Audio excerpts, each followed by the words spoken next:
Hello, everybody. Welcome back to LocalEyes 5 and 5. Our guest today will give us an overview on a kind of a niche area of the localization industry, financial services. Please welcome Miruna Parchirie. Did I say it right? Yes, you're spot on. Thank you very much for having me. Thank you. So just to give you some background about Miruna, she is currently the localization lead at Box. Box is a financial services company. They launched two apps, an investing app and a trading app. They're recently expanding in different markets. You've recently expanded in France, if I'm not wrong. That's true. But what the coolest thing about that is that, and I'm quoting your LinkedIn profile, Miruna is the first and only localizer Box. So she's been doing everything basically on her own. You've been driving the localization and globalization processes for Box. Yeah. I don't like to take credit for it entirely. Of course, I did set up the program and the processes, but I always say it's teamwork. So I'm very fortunate to have colleagues in all disciplines that are, that do understand the real value of teamwork. And I always say that the final result, even if we're talking about, let's say, an international expansion, it's a lot of teamwork. Everybody plays a big role, and so they play it well, and I think we all played well. So yeah, that's cool. Yeah, and yeah, teamwork is always important. That was a very diplomatic answer, but that teamwork is very. So if you're ready, we can get started with the questions. Okay, so question number one is kind of a classic now at this stage for the format. How would you describe what we do on a daily basis and what we do as an industry to someone who has absolutely no clue about what we do? And there's a lot of people out there that have absolutely no clue what we do. That's true. So, this is a very, very tough one. Very tough one. Yeah. I must say, my mom still doesn't understand what I'm doing. She actually tells her friends I work on the stock market because it's easier. Yeah. Well, and it sounds better to her, Yeah. So it's more.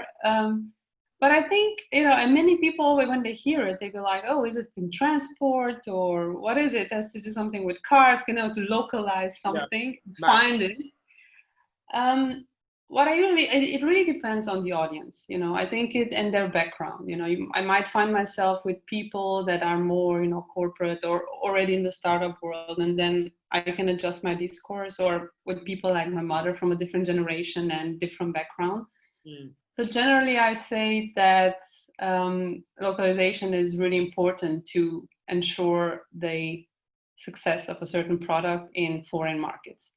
And then I explained that what we do is, take a product and we work on it and with the end goal of making it feel authentic and real and really really local to an audience that is not the audience from the country where the product has been developed. So I think that localization is a success when somebody takes an app, for example, and they don't even ask themselves where this is coming from. It feels so local and so authentic and so appropriate. And the experience is so spot on that, it is. So I kind of juggle with this. Then I explain a bit what we do, that we work, on the translation part, on imagery. And I always advocate for an easy way out would be to say, I manage translations, but I don't like that because I'm fighting the perception that localization is only about, working with words. I think it's important to always do it and to also put it in our narrative for ourselves in our, when we talk about what we do. And not take the easy way out and say, oh, I just work with languages and we translate stuff, because it's more than that. So yeah, and we need to make an effort in trying to make our moms and dads understand what we do. It's impossible. It's difficult. Yeah, it is difficult because it's also not something that the generation of our parents has been confronted with. Many. especially a country where I'm coming from, you know, a former communist country. I mean, why would they have localized at the time? It wasn't, you know, everything was so close. So yeah, but it's a good exercise for sure. Yeah. So you spend 2 minutes on question number 1. That means you have 3 minutes for 4 questions. That's okay. very, very tough. So I stopped the clock. It's 2 minutes, 1 second.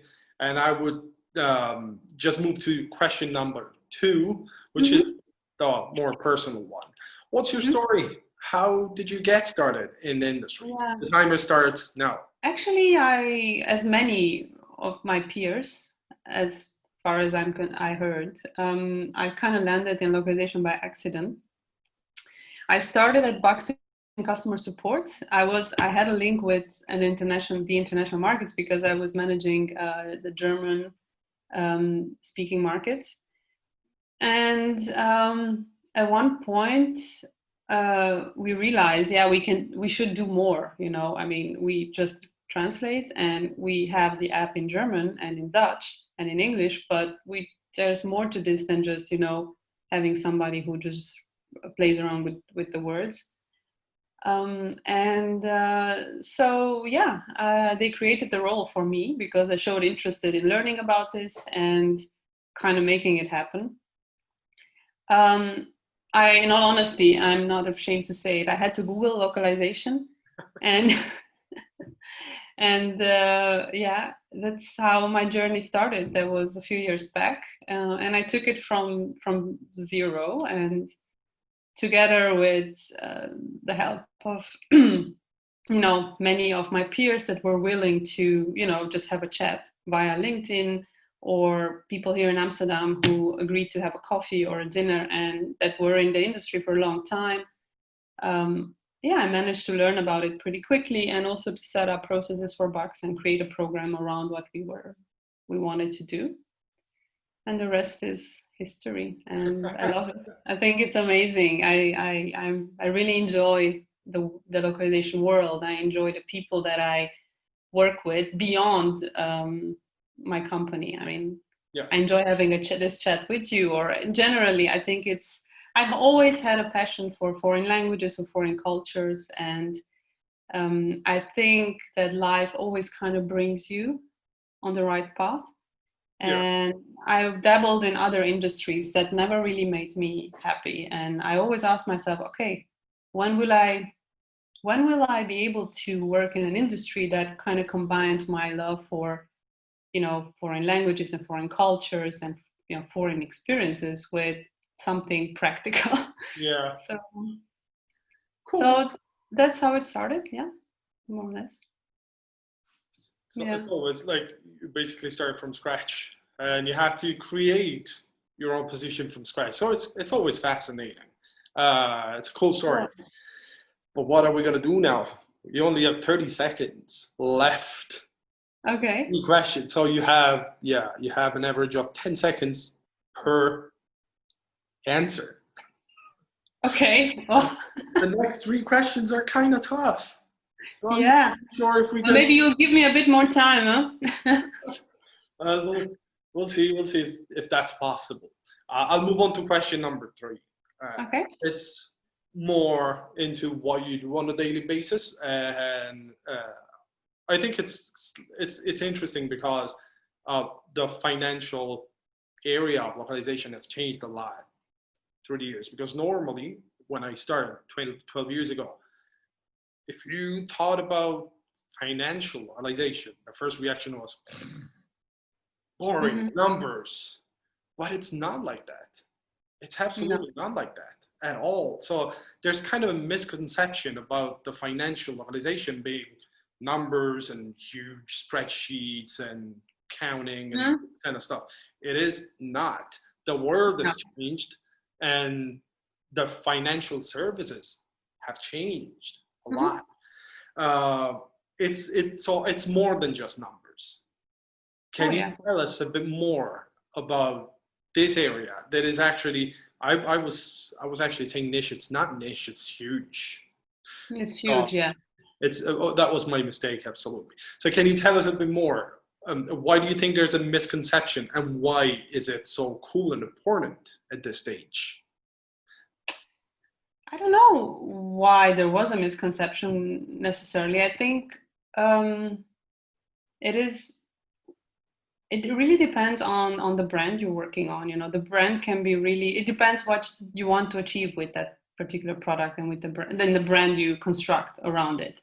So actually, to be very honest, at Box, I rarely worked with numbers. I mean, I work with numbers in other areas, but in terms of localization, it's about telling stories, either via, you know, UX UI or via, you know, different types of comms. So financial services can mean anything. You know, in what we do is, you know, what the goal of the company was to bring trading and investing closer to the people, and we constructed a story around that. And what we try to do is tell that story in different markets. Yeah. So I don't know. It's really not about spreadsheets, and definitely not about just working on price lists, or it's more about, you know, creating a community around a certain product. And yeah. So that's the way I've seen it. And I think there's a difference maybe between fintech and financial services. Mm-hmm. So I've only been exposed to fintech, which is, you know, probably a bit different from a very typical bank or, so I really think it depends. It can be certainly boring, but if the brand you are working for and with is exciting, then your work is going to be excited. So true. Exciting. That is true. No, it's definitely like, again, the world has changed. Financial services, fintech, as you were saying, they're pretty much everywhere. And they all need a store. They also need a story. They also need marketing. We can now invest money on, you know, just using our phones. We can pay using our phones. There's so many things related to money that we can do just on our phones right now. That it's not just something boring. It's something that it's basically present every day in our lives. It's a great part of our lives right now. Exactly, and that's where I think localization or even to go a bit further, culturalization plays such an important role. Because if you want to tell a story and you want to tell it accurately, this is how you have to do it. You have to look at these things. Your services, even, I mean, everything has to be adapted to the local audience and or target audience. So the storytelling aspect is very important, I think, too. As with everything, really. Exactly. It's extremely important. Miruna, we are way past the 5 minutes. I'm very wordy. Sorry, not sorry. I think it's interesting. I think it's for me definitely, because I've never worked directly in any fintech or financial services companies. I've rarely been exposed to financial localization. So it's interesting for me. I stopped the clock at 6 minutes, 16 seconds. At this stage, the 5 minutes are gone. So, but the answer you just gave me kind of takes me to the fourth question, because they're kind of related. We were saying that we can pretty much do everything using our phones right now.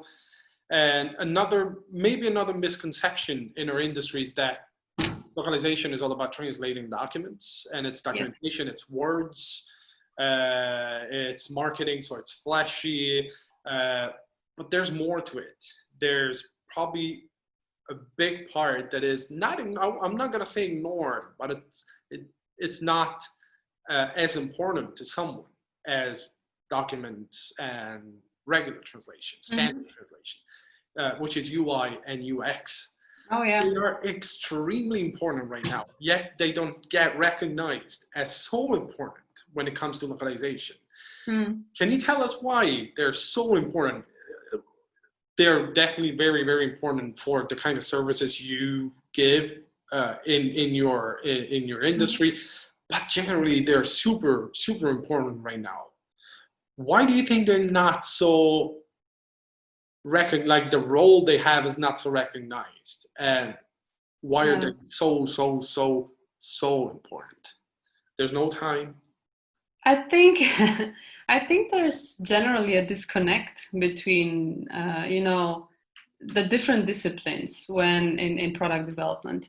So I think people indeed think when you talk about localization, they think translation, words, going from language A to language B.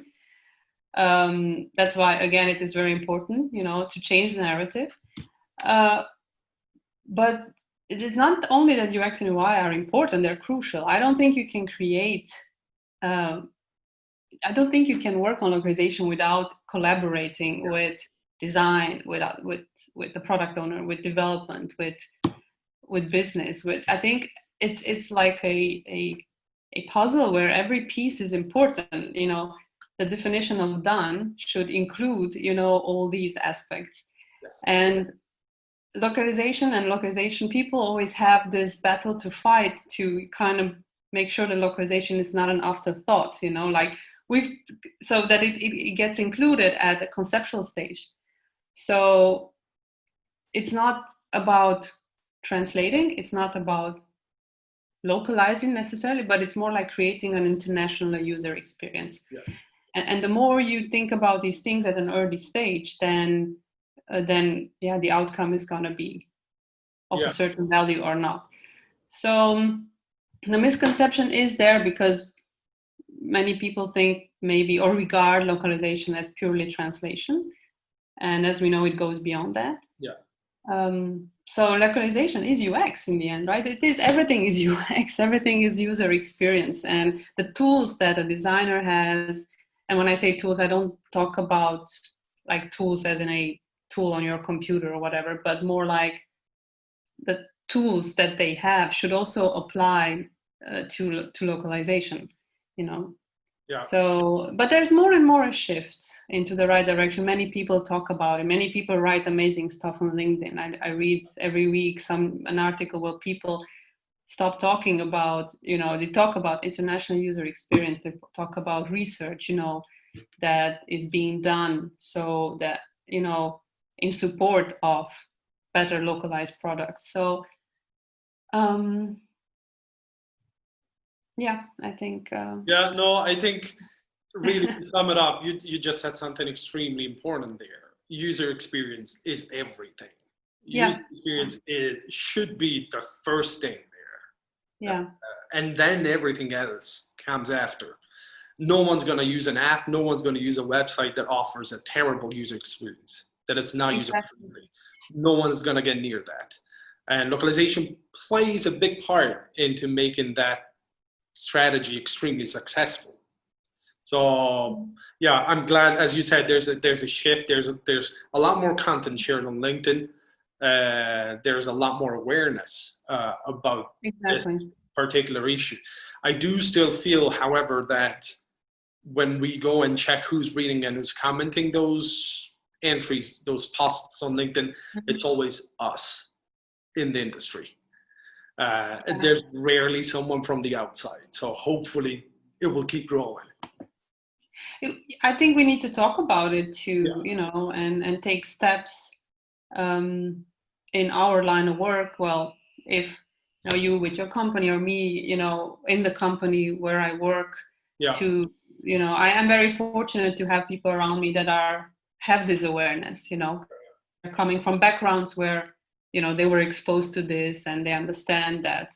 So it's an amazing, let's say, environment for me to kind of grow these initiatives and learn from these people. So localization at Box is definitely not an afterthought. So we include it from the beginning. But we've come a long way also when I started and when I was also lacking this awareness myself. So it's important to talk about it. Yeah, definitely. And that's what we're doing now.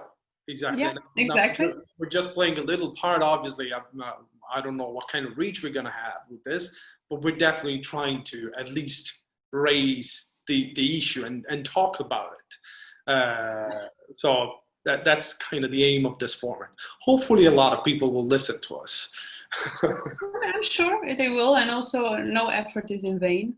So right. I think I like that. I like that philosophy, right? No, I believe small steps. Every day is a new opportunity to do good. So yeah. So last question really is about pretty much everything we've talked about right now. How important it is for financial services to have a story, to tell a story, and create stories, and create a user-friendly environment. And copywriting is crucial to do this.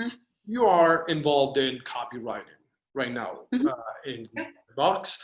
The pandemic might have changed slightly the language or the needs when it comes to copywriting.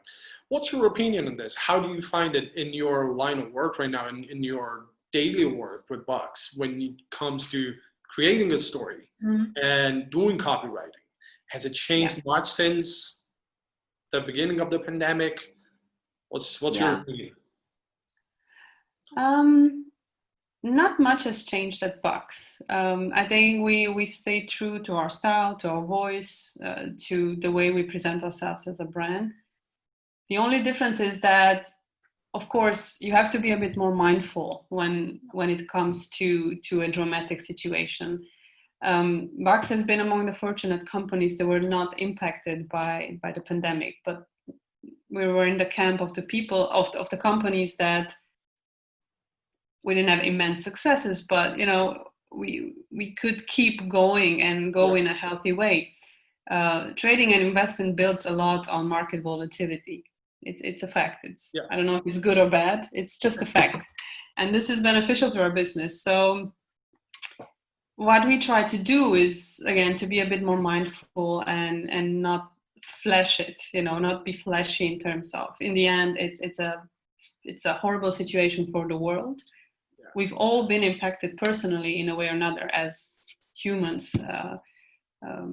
So I think that's the only shift that was done to stay a bit more in line. And we have a very outgoing brand and very, let's say we were a disruptor in the fintech area at the time, 6 years ago, through the way we approached the work that we're doing and the way we present ourselves. So that was the only shift, just to be a bit more neutral, maybe in the way we write and we communicate during this period. That's another great point. Yeah, that's another big responsibility we have as an industry. Be mindful, choose the right words, address the right situation to the right audience in the right way. It's a big responsibility, especially right now. But it's a great point that you raise, because sometimes you tend to think that, look, it's just translation. It's a lot more than that, especially when you have to communicate in times like this. Exactly. And then when you have to communicate with people that come from different backgrounds and from different situations, we are present in different markets which were more or less impacted. When Italy was doing horribly bad and was impacted in a very dramatic way, the Netherlands was less impacted. So you have to think it's important to always have context and to always be very much aware of your surroundings in general and the happenings. And absolutely. I'm sure we didn't do everything right. I mean, we learn every day, but I think just and try have a set of values and then try to stick to them and do your best. That's the right strategy, I think. Your answers were extremely interesting. Thank you very much. Your questions were also very interesting. Way over the time, but it's great. Like, when I'm gonna watch it again, I'm just gonna watch it keeping in mind that we've tried to address some of the issues and raise and give a voice to some of the issues. Again, we're playing a small part, but as you said, every little counts. So I agree. Thanks a lot. Thanks very much for your presence today and for your answers. And guys, stay tuned for the next episode of LocalEyes 5 and 5.